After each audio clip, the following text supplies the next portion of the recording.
In this episode, we are going to continue making our case for abstention from voting. In this specific episode, I am going to get into what is probably the biggest cudgel used against people, against Christians, in order to try to get them to vote specifically for Republicans.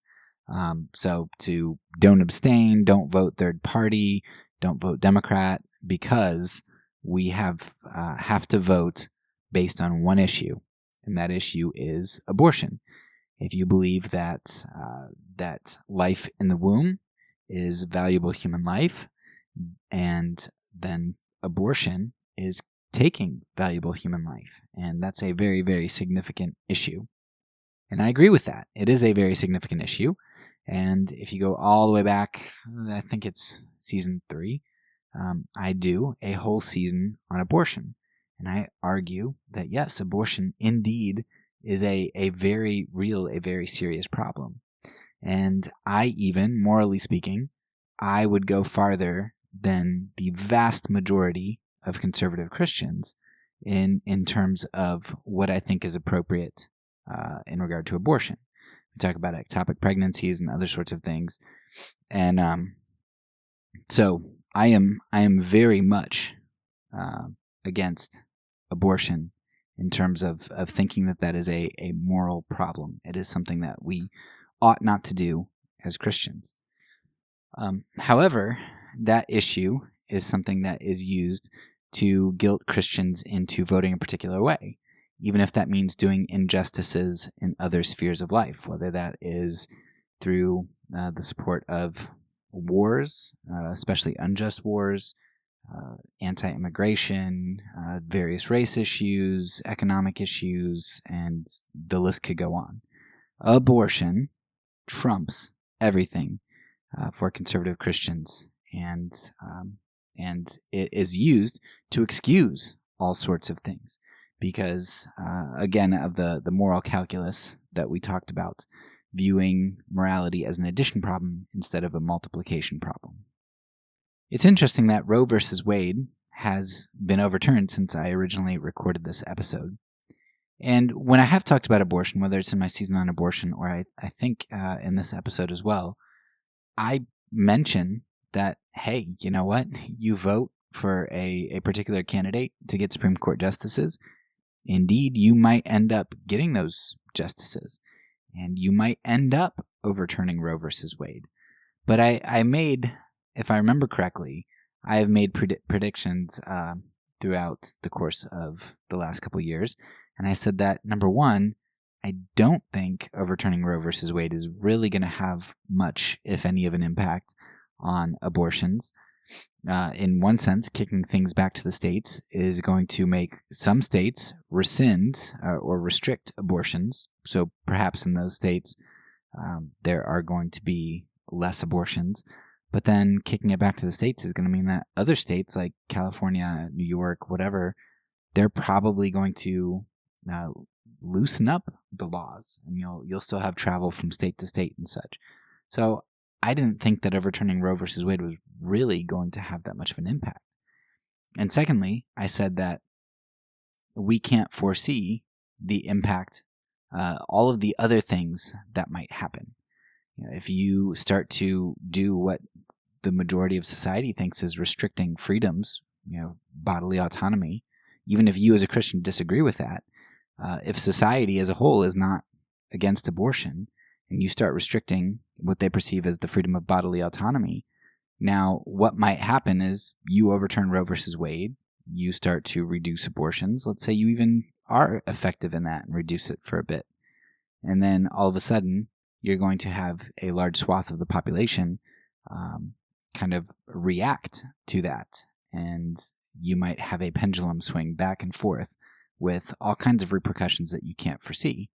Now, the negative consequences of that wouldn't be something that proves that position wrong, right? Because we're not focused on the ends, right? They don't justify the means one way or the other. But when you're talking to consequentialists who judge the means by the ends, then I think it's valid to point out that you don't know what ends you're going to get. And it's interesting. We still don't know where things are going to end up because it's been relatively recently that Roe versus Wade has been overturned. But it's an interesting thing to watch. Consequentialists have been pining for 40 years, 60 years, however long it's been since Roe, 72 or 3 or something like that. So it's been, 50 years. So it's been 50 years that they've been wanting to overturn that. And now that they have it, so what? I don't know. It'll be interesting to see. But I think it's, at the moment, it at least appears like it's going to be a case in point of, you use particular events, particular issues to justify immoral decisions or moral compromises. And then because you're promising something with it, you're saying, oh, if we can just get this, then that will be great. And you get it, and you're like, oh, that's kind of anticlimactic. The anticlimactic nature of the ends that consequentialism often ends up bringing isn't what disproves consequentialism. It's not what makes consequentialism wrong. It's just one of those things that when consequentialists say, you have to vote or you have to do this or you have to be effective, it's kind of like the effectiveness that they're judging you by, they themselves often don't produce. And that's because we live in God's good world. And in God's good world, I like to call it eudaimonic. It works eudaimonically, which just means that by doing the right thing, that usually tends towards producing the best results. But often those results are long-term, not short-term. Consequentialism really just looks at the short-term results. It doesn't think about long-term results. And so by being faithful, by doing the right thing, there's usually a short-term cost. There's usually significant discomfort, difficulty. It's a hard road, but it's going to end up producing long-lasting results and better results, deeper results. Consequentialism sometimes in the short term seems to produce something desirable, but it almost always ends up leading to destruction, pain, all that sort of thing. I mean, we see this principle play out in all sorts of things, whether it's dieting, right? Lose weight quick, just tends not to work. We see it with oftentimes finances, right? It's slow and steady and accruing money and saving little by little. For most people, that's going to end up being the wise thing. Most people don't win the lottery. Getting better at sports, music, you name it. It's usually that long process of endurance and faithfulness and all of that ends up producing the results that are deep and good and long-lasting. So in this episode, I take a look specifically at one-issue voting. I mean, if you've listened to the Consequentialism season or episode 2 of this season, talking about consequentialism and the problems with that, there's a lot of that overlaps here. But here, I'm specifically going to target one-issue voting and kind of respond to that and why I think just some specific reasons that it doesn't fly, I don't think. So, without further ado, here is the episode.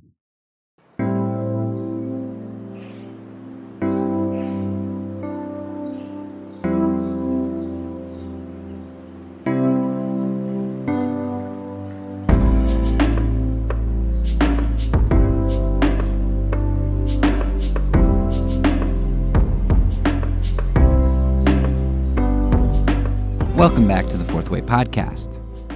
Today's episode is one which was unplanned, but as the election atmosphere heats up, so does my frustration with Christian politics.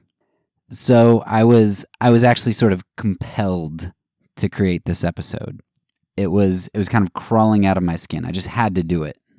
Now, it might seem a little bit weird to those who know me or who have listened to this podcast before, because I'm not really a big one on voting. And in fact, I'm actually planning on abstaining from this election. And in that sense, I do feel more freed because I'm viewing this election from the outside. And if you've never done that before by choice, like where you really do have concerns and things that you might be more encouraged by than others, you really should try to take a step back one election. And this would really be an ideal election to be able to do that. Because when you do, it was like for the first time in my life, I'm kind of able to see just the frenzy and the fervor and the craziness of it all. Because it doesn't matter which side you look to, everybody's got this agenda that they're just buying into. And if you're a Democrat, you're going to believe the absolute worst things that you hear, and you don't need verification for any of your news. And if you're a Republican, the exact same thing is true. And it's almost like truth has just disappeared. Nothing is true that's bad for my side, and nothing is true that's good for the other side. And it's insane.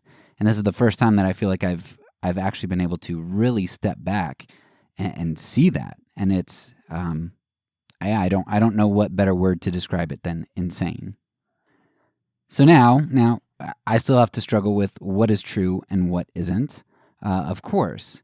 But because I'm not devoted to a party or candidate, and I don't feel like I owe them my allegiance, I can be honest about the bad things on one side without feeling like I'm sacrificing the power of that party.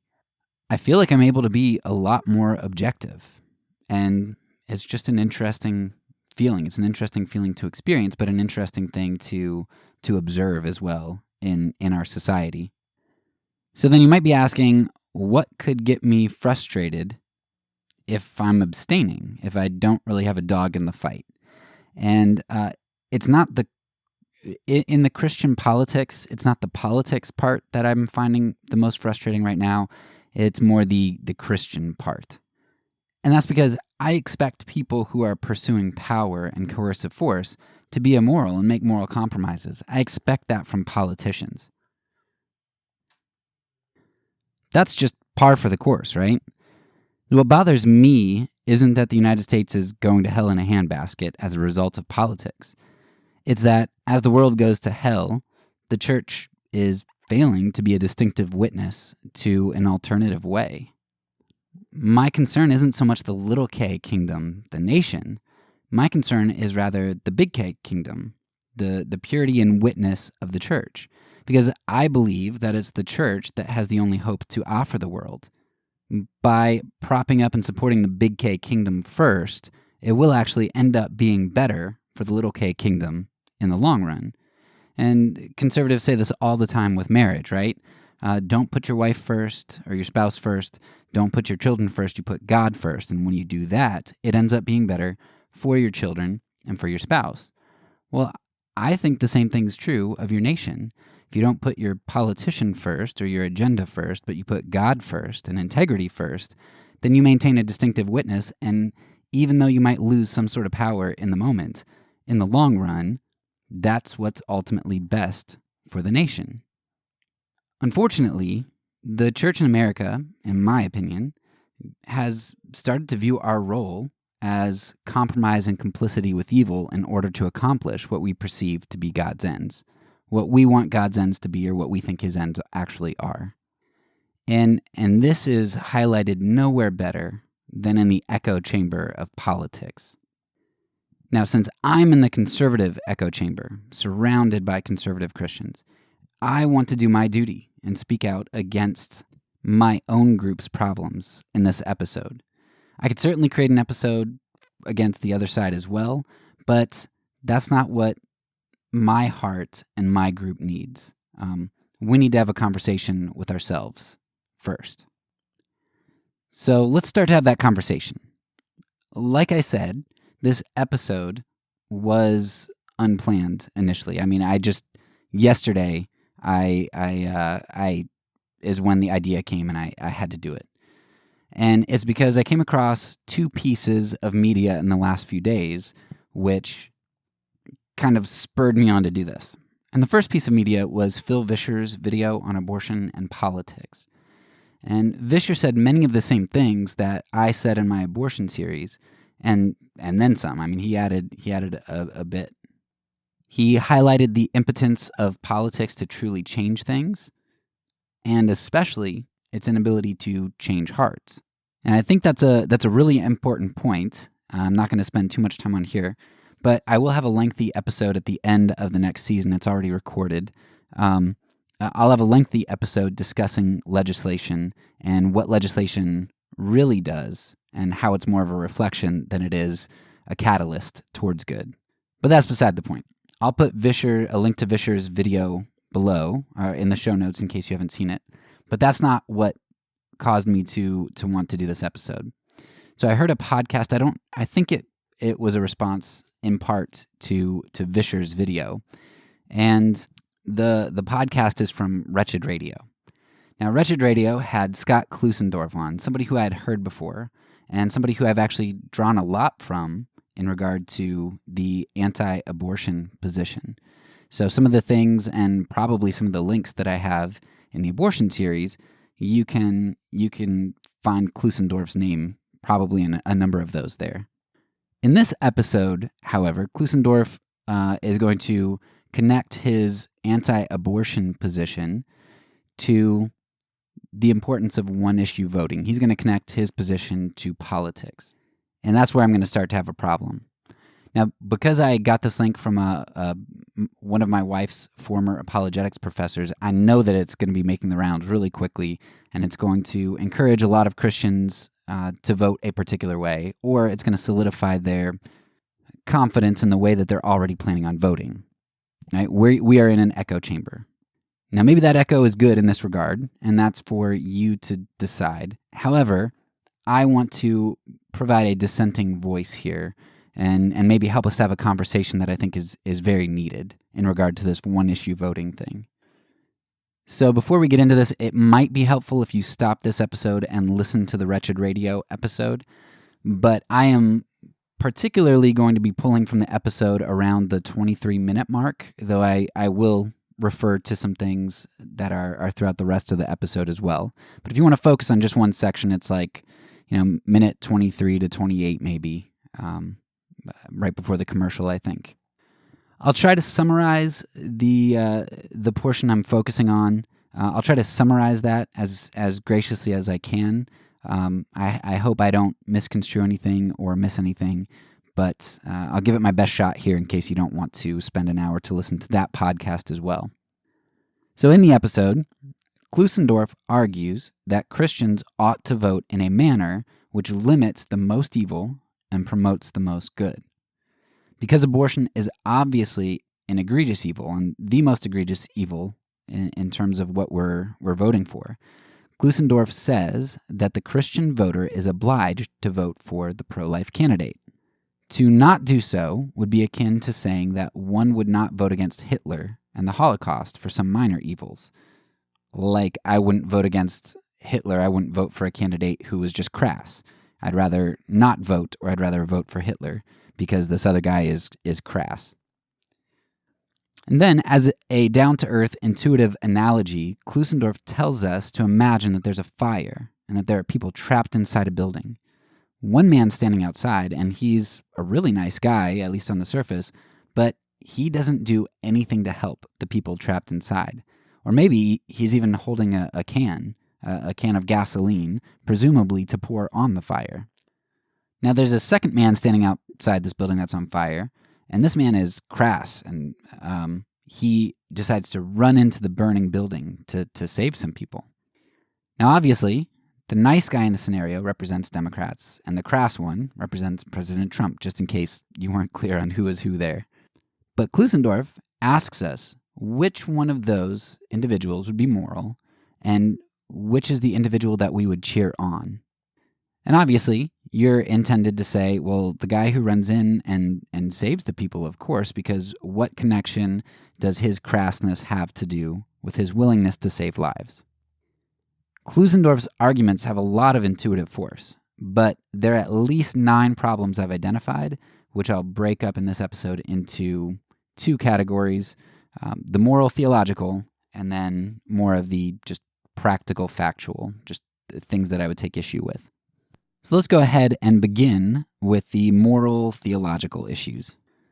First, Klusendorf assumes that participation with the system is necessary. And we've talked about this a lot over many different episodes. But those who believe that the ends justify the means, even if they say they don't believe that, people who believe that tend to back themselves and others into false dichotomies.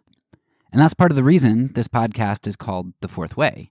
People are always assuming that if you aren't willing to do violence and fight, then you have to choose between being a coward and fleeing or fighting, right? Those are your only two choices, and there's only one of those choices that seems morally positive, right? You fight and you help, you do justice. Now, such thinking like that limits actions that we have available to us, and it's one of the reasons why things like the Underground Railroad and those helping Jews in Nazi Germany were so few. Well, if I can't fight the Nazi government and kill Germans, what good am I going to do, right? I can't really do anything, so you end up doing nothing. And that's why we need a third way a lot of times, or a fourth way, which is what we try to put forward. Binary thinking often gives you no moral options, and it significantly limits one's perspective and creativity in a lot of situations where you need that third option to do the right thing. And I don't think that this is any less true in Klusendorf's binary thinking on politics. According to him, since we have to choose between a Republican and a Democrat, the choice is obvious for Christians. You pick the one who doesn't want to kill babies. Now, Klusendorf, his moral conclusion might be right if we had to choose in a binary fashion, but we don't have to choose between the two. We can vote third party, we can write in another name, or we can abstain. And I've defended these ideas in several other episodes before. I know the rebuttals that people are going to try to give to that, and I just disagree and think that most people have never thought about it before because we've been indoctrinated to think a particular way, and most of us, most of the time, are consequentialists, whether we think that we are or not. So I'll put some links to other episodes and resources in the show notes below, and you can follow those links if you'd like, or you can contact me and I'll do my best to give you a personalized answer. But the main thing that's important to know here is that there are more than two options, and you should explore the moral weight of other options from those who have thought through the issue. This episode is going to focus mostly on deconstructing the binary, this idea that Klusendorf's choice is really a good thing. And I don't want you to be left with just this gaping hole of like, well, then I'm stuck with choosing immorality or I'm stuck in doing nothing, because I think there's another way. But it's pretty complicated, and you should seek that out. All right. So first, Klusendorf gave us a false binary. The second problem is that Klusendorf's assumption in that he is able to pick and choose what he likes from his platform and take credit only for the good things. What's ironic about this is that Klusendorf knows, he absolutely knows that this isn't true, because he would never let a Christian who votes Democrat get away with doing the same thing. If I voted Democrat as a Christian because I liked their social policies but hated abortion, Klusendorf would say that I can't disassociate abortion from my vote. In fact, isn't that what this whole podcast that he put out is about why you can't vote Democrat as a Christian, why that just doesn't work, because you have to take on abortion, and you can't just say, well, my intent is to vote for this other thing. No, of course. And I agree with Klusendorf's intuitive assumption when he rails against the Democrats, but I disagree that he's able to then dodge his own assumption. I have to take the bad with the good. I'm responsible for the whole package here. And Klusendorf's whole argument relies on pinning abortion to the Democratic platform. So I just can't accept this. It's hypocrisy, in my opinion. And I mean, I'd give Klusendorf the benefit of the doubt. I think he's a great guy, and I don't think he probably sees it. But it's a double standard here. Now, at one point, Klusendorf does sort of try to dodge this in the way that he phrases things. And it sounds really good on the surface. Klusendorf says something to the extent that, I don't like to say that I'm choosing between the lesser of two evils, I choose to lessen the evil. Something to that extent. Now, that's a euphemism that hides the fact that he has to accept his whole party's platform and the evils that they have. It's equivocation because he's able to use that language to get out of a particular situation of taking his whole party's package or his leader's package, while he doesn't allow the same thing for the other side. When you vote, you are placing your stamp of approval onto a platform. At least that's how it works in our country. Now, if you do vote for someone and that person changes positions or does something that you didn't know they were going to do, I wouldn't consider somebody morally culpable for that. And Klusendorf highlights that, and I think he's right about it. But when there's a platform that tells you exactly what their intentions are, or if there's a leader who represents himself or herself as evil in various ways, then you know to whom you are handing your power and representation and what you're handing it over for. The evil that comes from that's on you, whether you like it or not, and no matter what your intentions are. And I'll come back to this a little bit later in point number 5 when we talk about double effects a little bit. The third moral problem here is that Klusendorf assumes making abortion illegal is doing the most good. About 100 years ago, there was another group of Christians who thought that prohibiting something would do the greatest good, and they were dead wrong. Now, I can't say whether or not making abortion illegal would end up being the most morally pragmatic thing to do. Maybe it would be good. Maybe we could reduce abortion significantly. I don't know. But it might also be that voting for a platform like the current Republican one, and a person as morally compromised as a lot of people see President Trump as being, including a lot of Christians like myself, it might be that compromising in such a way would finally topple our already crumbling distinctive witness as the church to the world. And I would see a society that persecutes Christians not because they're distinctive threats, but because they're overbearing hypocrites. I would see those as being two different types of societies. And that's how our society views Christians at the moment.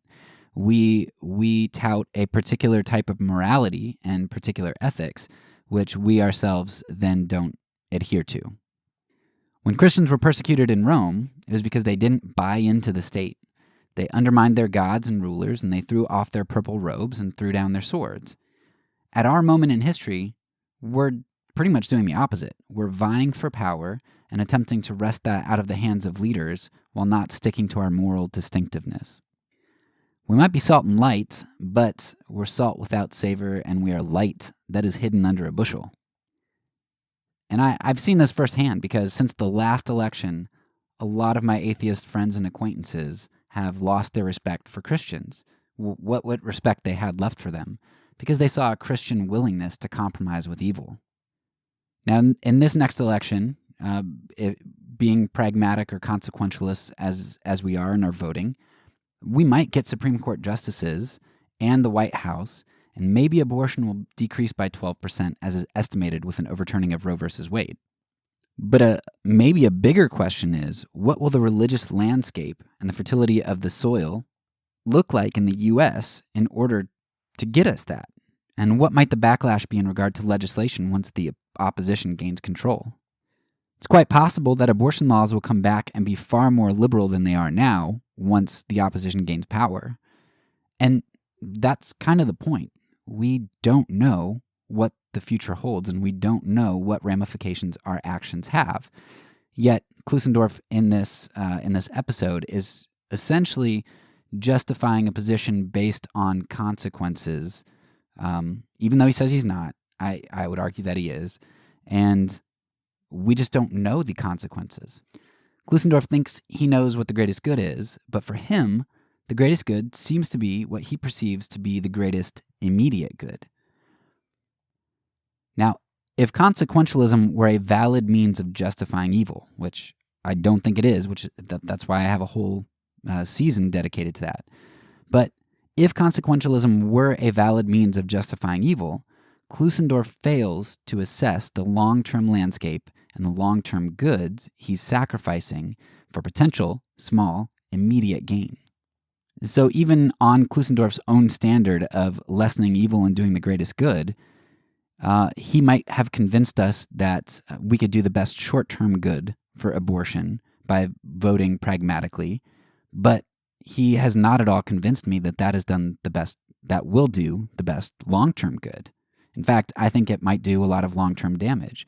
And my hypothetical's just as valid as his hypothetical because we're not omniscient. But there is somebody who is omniscient, and that, of course, is God. And God tells us that the greatest good is moral integrity and a refusal to compromise. It's not a defining of our own good and compromising his holy means for what we perceive to be his ends. Faithfulness, even in the face of seeming defeat and seeming ineffectiveness, that's what God calls us to. And it's because we're not omniscient, in part because we're not omniscient, that we don't try to control the future. We don't define good and evil for ourselves. We remain faithful even in the face of seeming defeat. And the Bible that's largely what the Bible is about when you go and read stories about how God works in the world. All right, on to point 4. But before we do, let's do a quick recap up to this point. So first, Klusendorf gave us a false binary from which to choose. Right? We have to choose Republican or Democrat. Second, he says the other party is accountable for their whole platform, while he takes only the good incurred by his party. And third, Klusendorf seems to think that the greatest good is what he perceives as the most immediate achievable good, and refuses to take long-term good into account, as well as the option that sacrificing achievement for integrity is the greatest good. All right, point 4. The fourth problem with Klusendorf's position is that it's inconsistently applied in 2 ways. Now, I do want to emphasize before we start this, I recognize that these do not undermine his intellectual position. But what they do is they undermine the witness and the moral force that comes behind it. Because when you're inconsistent, significantly inconsistent on something, then that's going to create a lot of problems with the moral force of your argument. And since the moral force put forward here by Klusendorf and other conservative Christians is very extreme, right? Because we're talking about killing hundreds of thousands of babies, because they're very indignant about them and their level of indignation is high, that means that for them to be credible, because they think this is such a bad thing, they should be pretty immaculate on this issue themselves. And what we find is that intellectually, they seem to be pretty far away from that, in my opinion. So let's look at 2 ways that their moral force is undermined. The first way touches on pacifism, and again, we talk about this, I think, episode 7 of season 1, and definitely talk about some of this stuff in the Consequentialism series. But most conservative Christians are pro-war. We especially love the Revolutionary War because that's what got us our freedom. We love July 4th. We like the idea of overthrowing dictators. We love the resistance in Nazi Germany, like the French resistance. And we like movies where Nazis are killed. They got justice. They got what was coming. And we bemoan all those German citizens who didn't do the right thing and stand up to the Nazis and kill them and resist or hide Jews. When we watch movies like The Dirty Dozen, we love that Nazis are getting what they deserve. They're getting justice. When we watch videos like Ray Comfort's 180, we bemoan the moral relativism of moderns who would just stand by and watch Jews be killed. And at the same time, we call what's going on in the U.S. with abortion the modern Holocaust. And I agree with that. We are killing many, many, many human beings, more than Hitler killed. And here's what gets me, though. So we were fine with starting a war, in the Revolutionary War, for a small tax levied on us and a deficiency in representation. But we recognize today that Planned Parenthood has been taking tax money from us, and tens of millions of voiceless have been disenfranchised because they've been killed. Yet most of the pro-life community, the anti-abortion community, is content to conclude very strongly that we must do all we can to stop it, but their conclusion is that the biggest thing we can do to stop it the end of the line is voting Republican. That's the biggest negative thing we can do, right? Legislation would be negative justice. It's trying to stop somebody from doing a wrong. So voting to the pro-life community is the end of the line. But to vote for a party that appointed 11 of the last 15, and I think soon to be 12 of the last 16 Supreme Court justices, and yet hasn't even come close to overturning Roe, that's not a very pragmatic or successful solution. We've sat back on our vote for 50 years here, and nothing's happened. Now, to me, as a pacifist, it makes sense to me that I don't go out and kill somebody. I've got a reason for not trying to take control in that way. Jesus, right? But for many who speak out so indignantly about abortion, and rightfully so, because it is morally reprehensible and unjust, but for those who speak out against it, they tend to be very self-righteous about voting while failing to carry out their logic to self-sacrificial application. And I'm not just talking about the positive justice here, right, of adoption and things. I mean, they think that the Revolutionary War is just, and they prop that up as being great. Yet we have the greatest injustice, a far greater injustice than Nazi Germany, and their killing of 6 million Jews. We've had like 60 million babies be killed over decades. And we think it was just to fight over taxes and representation, yet while we're getting taxed and while people who should be represented are killed, we just say, meh, I have to cast my vote, and that's the most I can do. Now, don't get me wrong. I'm glad that conservative Christians aren't being consistent here. I'm glad that they're not out, most of them. Only extremists are bombing clinics and shooting abortion doctors. I don't think that's a good thing to do, but it's really hard for those who aren't pacifists and those who are avidly anti-abortion and think that we have to do all that we can do because it's an egregious evil. It's the modern Holocaust. It's extremely inconsistent to me that they're not taking violence in their own hands.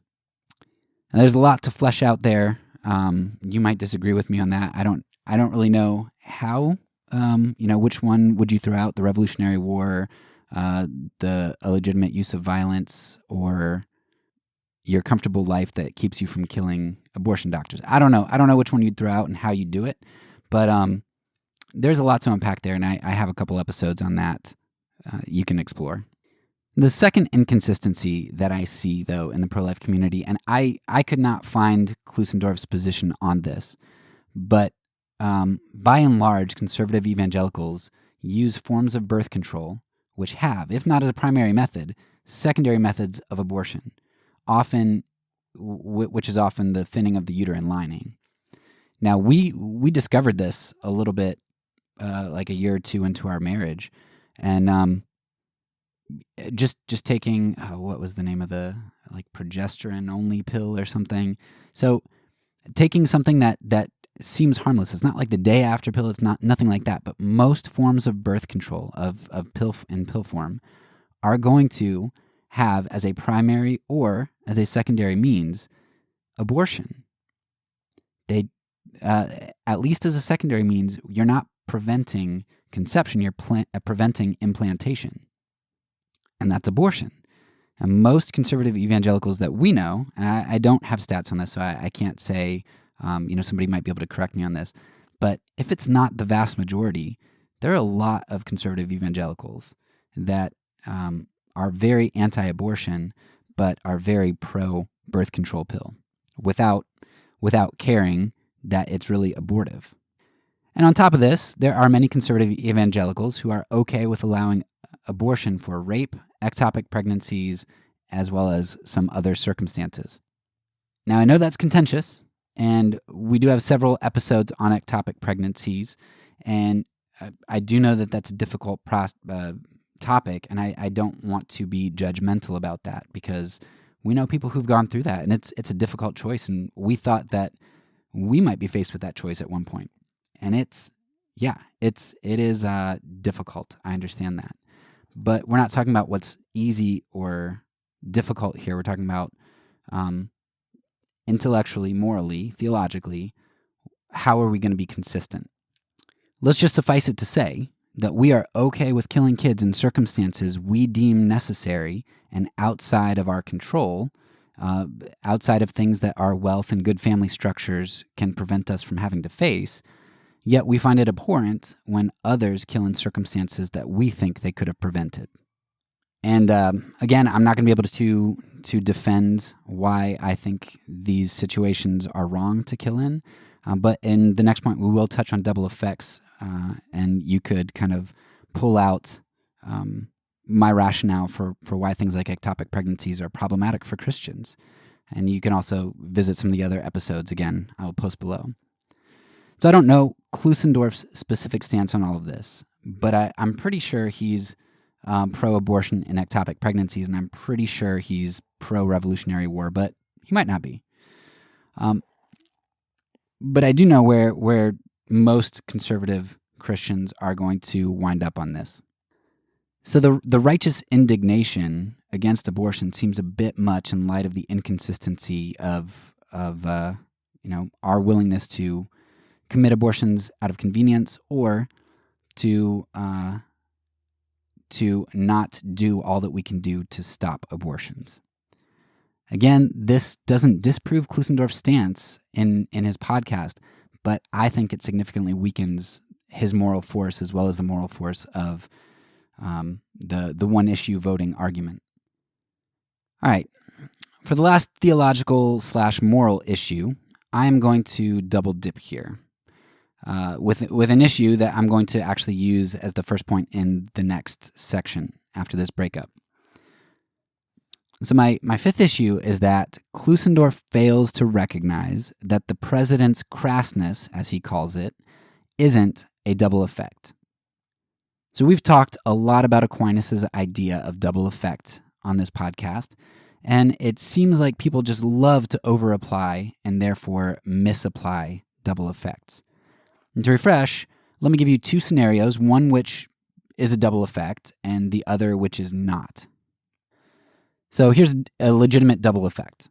A pregnant woman has cancer and decides to take chemo, which might kill her child, or even almost certainly kill her child. The child does end up dying. This is a double effect. She took the chemo. Chemo is not inherently a problem. She took it to kill the cancer as a side effect. Right? It has the double effect of killing the cancer as well as killing the child. Now, here's an example of something that is not a double effect, and we can find this in 2 Kings. It's a horrible story, but there are two families in a besieged city, and they're starving. The one mother agrees to kill her child and share the meat between the two families so that their families don't starve, and then the other mother is going to kill her child the next day to feed their families. They're going to share then too. Now, the one mother goes to the king and she says, hey, look, I killed my kid, I did my part, and we ate him, but now the other mother's hiding her kid. Now, some people would try to argue that this is a double effect, right? So a mother, to save lives, right? We can all agree that saving the lives of two families, I mean, I don't know how big the families were, but saving the lives of two families is a great good. But the means used to do that is murder. The means were evil, right? In the chemo example, the chemo is not evil. Trying to kill the cancer is not evil. Intent is not to kill the child, but as a side effect, that does happen. In this, the death of the child, the killing of the child, is a means to accomplish the ends, and that is not a double effect. But what consequentialists have started to do, or who knows how long they've been doing it, but they want to apply a double effect to anything that they like that has a good outcome, which they find desirable, but requires some shady or evil means. And so they're like a double effect, right? But that's not a double effect just because the end result is good. Stopping abortions, great. It would be awesome if abortion doesn't happen. But to use an evil means to accomplish that, not good, doesn't justify it. So in the podcast, Klusendorf implicitly he implies that a leader's character is not connected to what we're voting for. And you've probably heard this before, I'm not electing a pastor-in-chief, I'm electing a commander-in-chief. You add people, many people in conservative circles, at least the ones that I run in, you have people like the president's spiritual advisor, Jeffress. I don't know if he's still the advisor, but great, I shouldn't say great. He's a prominent evangelical leader, and he went so far as to say that he would not want somebody, he would not vote for somebody who was like Jesus, because Jesus' methodology wouldn't work very well in the world. He literally said that. I'll give you an article below, and you can go and read the exact quote. But that is insane. Jeffress acknowledges what a lot of conservative evangelicals who vote for Trump think, which is that we don't want a nice guy, and I think Falwell said this, but we don't want a nice guy, we want a fighter, right? We want somebody who's gonna do things that maybe aren't the best, but get us what we want. That kind of thinking goes against what the church thought less than 2 decades ago, and I'll use here as representative of the evangelicals, the Southern Baptist Convention. After Bill Clinton's affair, and again, I'll put a link in the show notes, but they had a lot of resolutions that talked about the importance of political leaders adhering to moral codes. Like they wanted moral leaders. But even beyond what the church says, I mean, who cares what the church is saying if it's not what the Bible says? Just go and read a book like Proverbs on positive expectations for leaders. And also look at some of the things that are condemned in other leaders. And I know that people are going to try to say, well, that was for Israel, as if morality isn't always objective. But go and look at how God condemned some of the other nations too, and for the things that they condemned them. Pride is one that comes up quite a lot. But yeah, we do have expectations for our leaders. There are moral expectations on our leaders that we should have as Christians. Leadership and character go hand in hand. So when you vote, you're not merely voting for policies as if policies aren't themselves representations of who crafts them. Character is a core, an intrinsic part of the issue, which Jeffress himself recognized and, in my opinion, voiced for the broader conservative community. Just like the mother in 2 Kings couldn't separate the negative of murder from the end result of staying alive, so we have no biblical warrant to separate the morality of a leader from God's approval of them and his withholding of judgment upon them and those that they represent.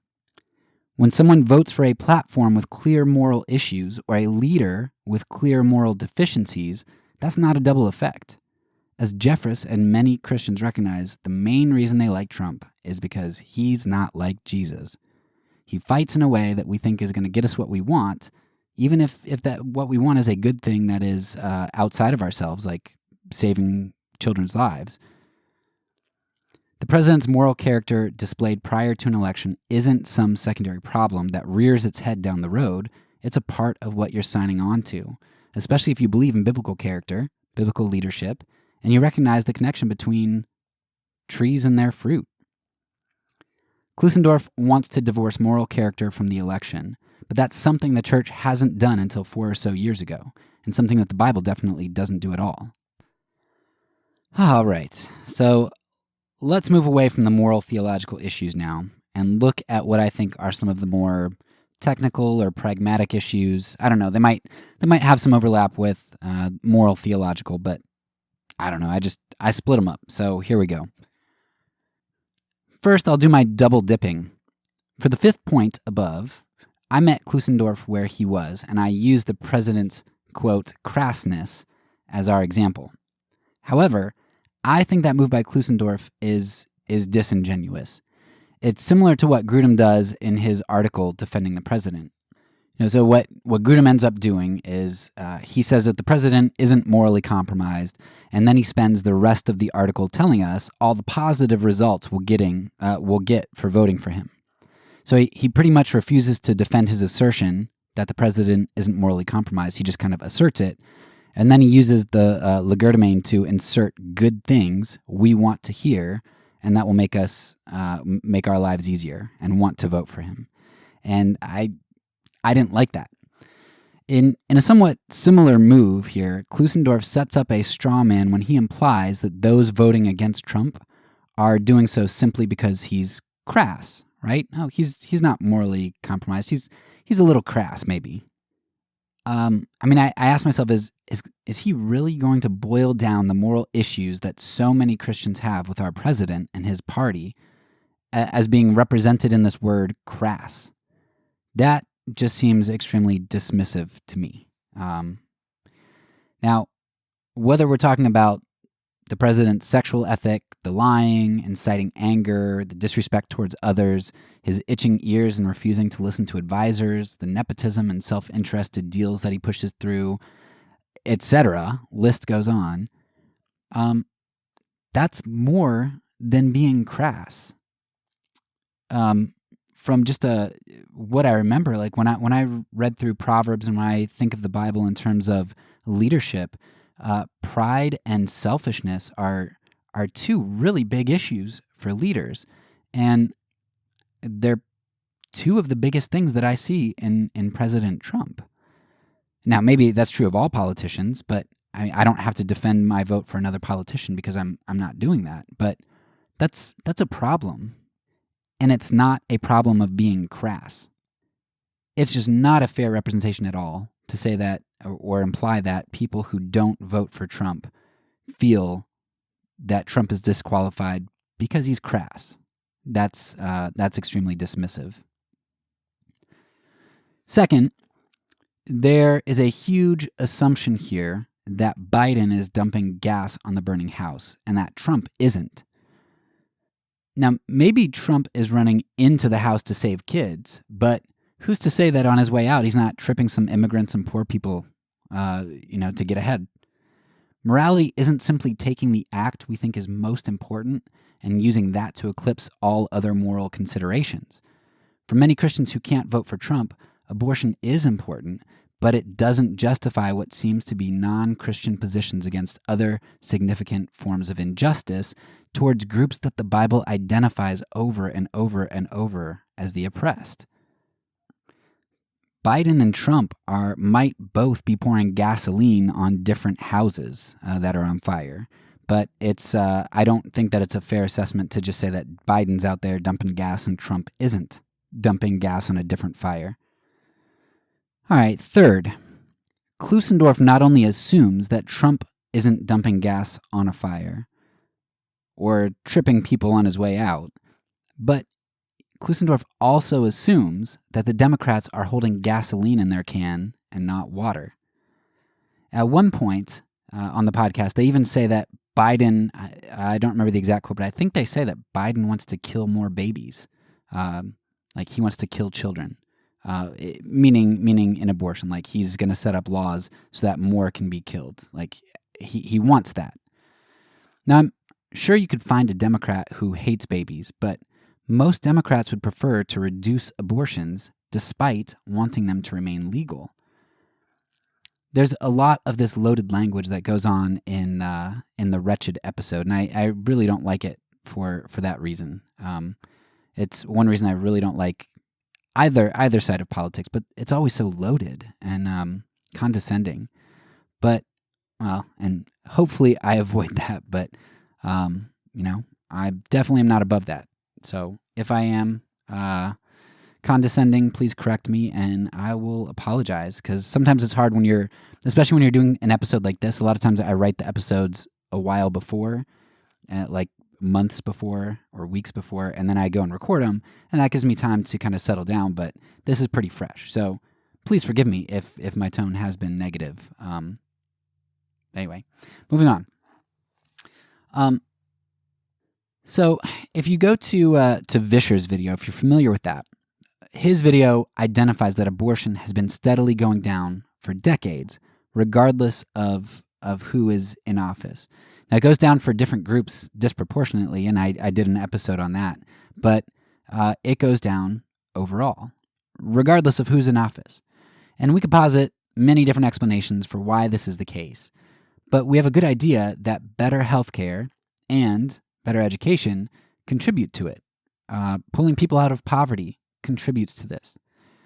It's interesting that Klusendorf and others desire so badly to have Roe versus Wade overturned when experts estimate that this would only stop about 12% of abortions, I believe the number is.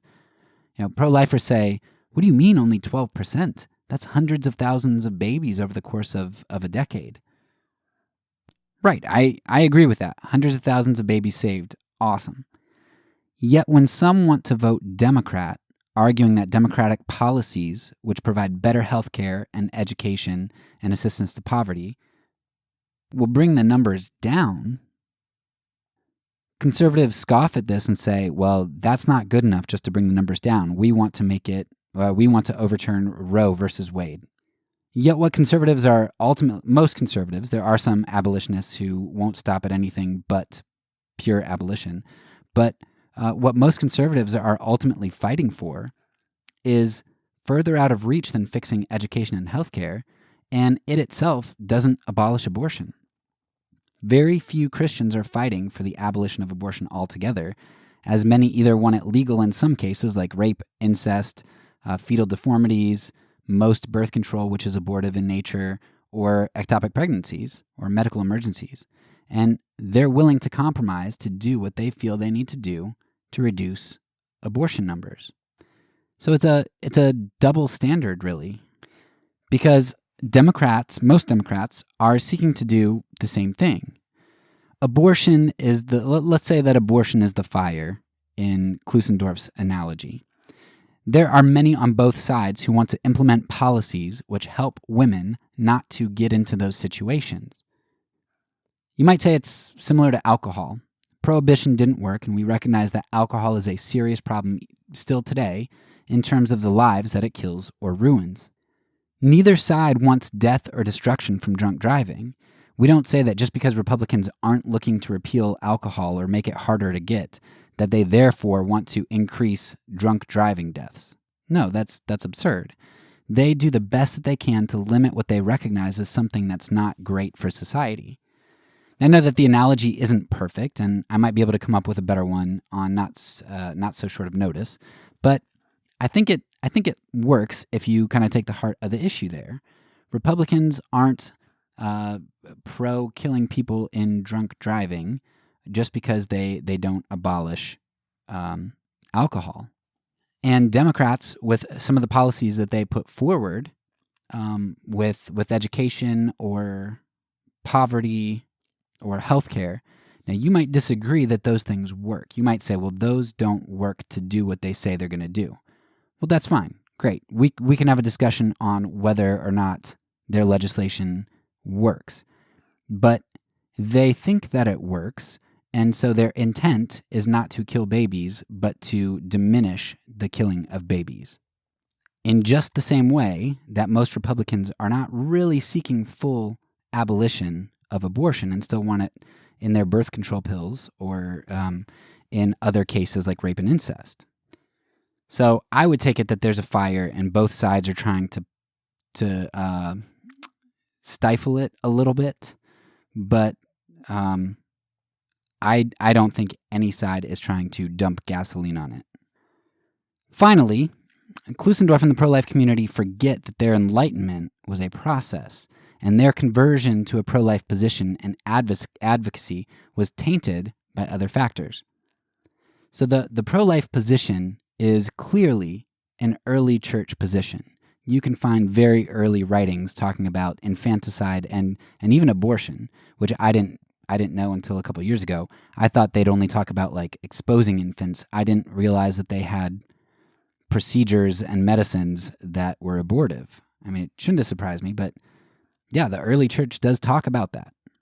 But then again, the early church is also univocal about the death, being against the death penalty and against violence at all, and we don't follow that. So no surprise that at some point, a lot of Christians break away from certain teachings. And while the Catholic Church has always been against abortion and birth control, I might add, the Protestant Church in the U.S. has been fairly split on it until something like the 1970s. I mean, you can find Christians from like conservative places like Dallas Theological Seminary, who are saying, oh, well, I thought that ensoulment kind of happened later in the development process. Or Christianity Today, which was run by Billy Graham back in the day, they had a forum in the 60s with Christian medical professionals. And they were the medical professionals, as well as a 1971 Southern Baptist Convention prior to Roe versus Wade. They acknowledged, hey, you know what? Abortion's good in some circumstances. And some of the circumstances that they identified were circumstances that the real conservative Christians who are the most vocal against abortion, they'd have significant issues with. So it's not like we today are carrying this torch against abortion that Christians have always had, and that all of a sudden we started aborting kids in the 1970s after Roe versus Wade, which Vischer's video kind of points out. But for evangelical Protestants, it's been a journey that we've only recently arrived at. And even more recently, an issue that we've only really become very vocal and political about. And if you know any more about our history, now you could argue this part, but it seems like abortion was an issue that was co-opted by a Republican Party that began to use Wallace's racist platform. I mean, you can look at their speeches. They use basically the same speech. Wallace said, "Hey, you basically just copied my speech." They use coded racial language, and they began to be used by religious leaders who were fighting to keep tax-exempt status alongside of segregation. And you've got Bob Jones University, which only it was like allowed interracial marriage or interracial couples or something at their college in 2000, and that's only because, well, I can't say it's only, but it was influenced by Bush going to visit that college. So race is a really big running theme in the Republican Party around this time. I mean, you got to remember 1960s civil rights and all kinds of turmoil going on, and then the Christian community is pretty split on abortion. They're pretty okay with it, 50-50 maybe, and even those who are against it are okay with it in circumstances that we think would be appalling today. And then all of a sudden, it's like the biggest issue, one vote issue in the world. Now, I'm glad our community got the abortion issue right. We're very right that abortion is wrong. I don't think we're right enough because of some of the situations that we're okay with it, but our community got it right, and I'm thankful that we came around to it. But the point is that it took us a really long time to get it right, and it took us a long time to make it an important issue. And when we did come around, it wasn't because any new information was added. I mean, heck, the early church 2,000 years ago adhered to, were against abortion. So they knew that it was wrong from day one. Now, we came on board seemingly because those with another agenda used it to manipulate us to buy the whole package. And that's exactly what Klusendorf wants us to do right now, buy the whole package. They loved one-issue voting because they were able to get other unchristian items in there with it. Now, we act as though we are morally high and mighty today, we who are against abortion. We forget that our history... we forget our history, and we forget the persuasion that it took to get us not only intellectually on board, but to get us passionate about it. Klusendorf and many other conservative pro-lifers act as though the other side is blind, often implying willful blindness, and they demonize them and think that they're basically literally call them Nazis, right? This is the modern-day Holocaust, so they're the Nazis. So be it, but then what about our past with abortion and our ancestors only 1 or 2 generations removed? And what of our willingness to accept the whole package and some of the anti-race, anti-poverty, anti-immigrants aspects of it that are reprehensible to God? Now, our history is really ugly, and that doesn't exempt others from doing the right thing now, and we aren't culpable for what our parents did in the past. We don't bear that guilt. But we are responsible to do right with what we've been handed. If nothing else, this knowledge should cause our humility, our tone, and our graciousness to be different than what it so often is. All right, so I think as far as the issues go, that's that's where I'm at the moment. And this is just an initial response that I made without really being able to sift through everything and dig in and dwell on things for a couple weeks, which is what I usually like to do. Actually, I like to dwell on things for a couple of years, but I wanted to get out a quick response because I think it's important for Christians to sift through before they do go and vote or choose not to vote. I know it's a bird's eye view of some of the issues, but I think I back up a lot of what I said in other episodes and dig into those there. And I can also provide you with more links in the show notes. And if you ever want to contact me, I'd be happy to chat and share some things person to person. In closing, it seems to me that Klusendorf assumes that he is able to morally weigh these issues here accurately, and that he concludes we have to vote for the Republican Party because of the abortion issue. Would you vote for a crass man or for Hitler? And if he wants to kind of minimize what's going on here, let me maximize it, because sometimes maximizing things helps you to see what's really going on. I'd ask Klusendorf, if you were in a democracy and you had to vote between Stalin, who killed way more people than Hitler did, or Hitler, who had horrible things, his was probably more torturous overall. Who would you vote for? And I imagine that Klusendorf would say he wouldn't vote for either, because he'd recognize that both candidates were evil or espoused evil legislation, evil policies.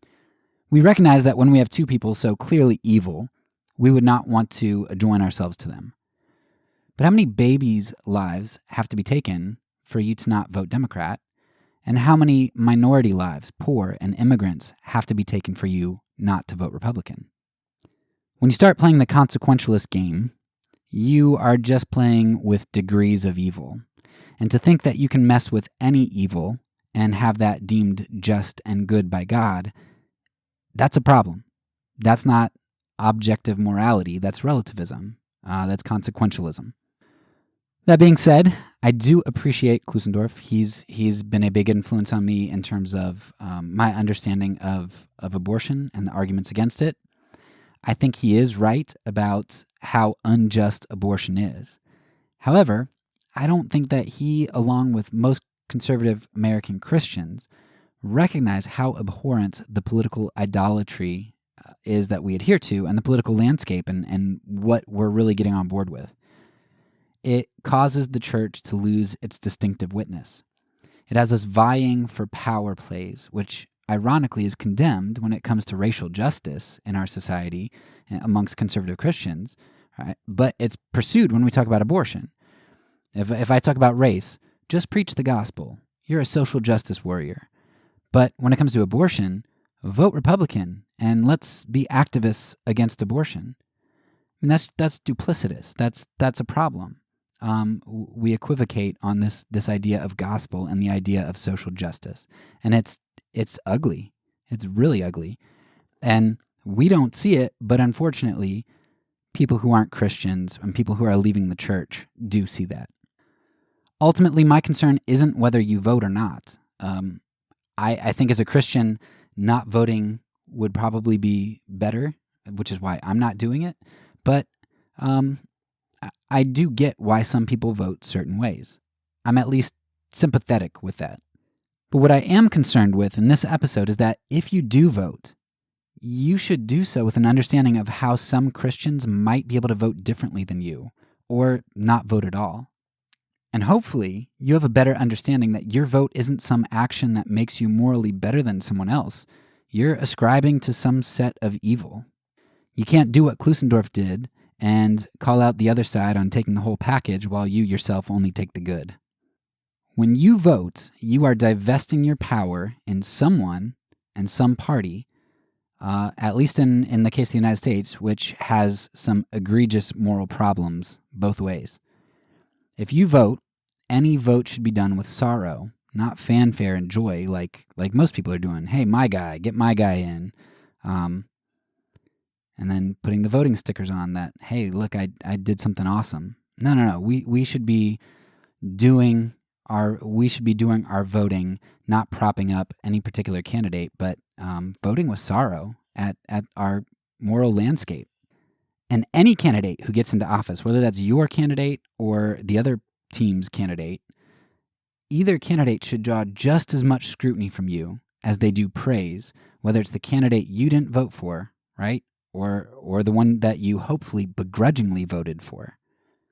A big change in attitude and this feeling, this atmosphere of moral superiority and this consequentialism just needs to go. It's a stain on the church. We need a prophetic voice to call out evil wherever we see it, and we need a priestly distinctiveness whose lives of sacrifice are a sweet aroma to our neighbors whom we seek to draw into the kingdom. Well, that's all for now. So peace, and because I'm a pacifist, when I say it, I mean it.